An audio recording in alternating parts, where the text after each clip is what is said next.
तर नमस्कार सगळ्यांना. चला आज माझा छोटासा मिनी ब्लॉग आहे. तर सकाळची झाडू पोछा आंघोळी झाल्यानंतर देवपूजा करून घेतली ना तर मग दुसऱ्या कामाला एक नाही सोपं पडतं सगळी कामं करायला. तर आज गुरुवार होता तर स्वामींचा अभिषेक करून ना छान अशी देवपूजा करून घेतली. त्याच्यानंतर नाश्त्यामध्ये ना आज मटकीला मोड आलेलं होतं. त्याच्यामध्येच कांदा, टॅमॅटो, काकडी, गाजर, कोथिंबीर, लिंबू, नमक घालून ना छान असं मिक्स करून की नाश्ता करून घेतला. त्याच्यानंतर एक नाही दुपारच्या वेळेला एक शेवायची खीर बनवायची होती, कारण सकाळी डब्यासाठी भाजी चपाती बनवलेली होती. म्हणलं आज गुरुवार नैवेद्यासाठी ना थोडंसं गोड काहीतरी बनवायचं म्हणून मस्त अशी खीर बनवलेली होती.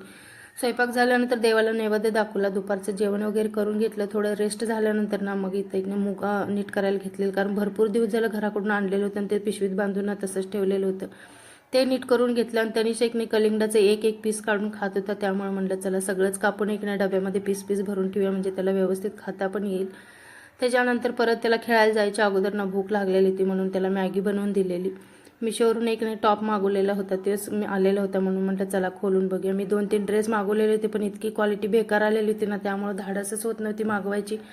पण आमच्या शेजारच्या ताईंनीनं मागवलेलं होतं आणि ते दिसायला पण छान दिसत होतं आणि त्याची क्वालिटी पण छान होती. आणि ती व्हाईट व्हाईट दिसतं ना त्याच्यावरनी पूर्ण धागा एकने कढाई केलेली होती, त्यामुळे एकने अजूनच सुंदर दिसत होतं. ते घालून बघितलं आणि त्याच्यानंतर मग संध्याकाळच्या वेळेला जास्त भूक नव्हती त्यामुळे एकने मस्त अशी गरमागरम खिचडी बनवलेली होती. त्याच्यावर तूप टाकून खाल्लं ना तर एकदम छान लागते. तर मस्त असं जेवण वगैरे करून घेतलं. तर चला तर मग आजचा व्हिडिओ इथेच संपवते. भेटूया उद्याच्या व्हिडिओमध्ये. तोपर्यंत व्हिडिओ आवडला असेल तर चॅनलला लाईक, शेअर आणि सबस्क्राईब करायला विसरू नका.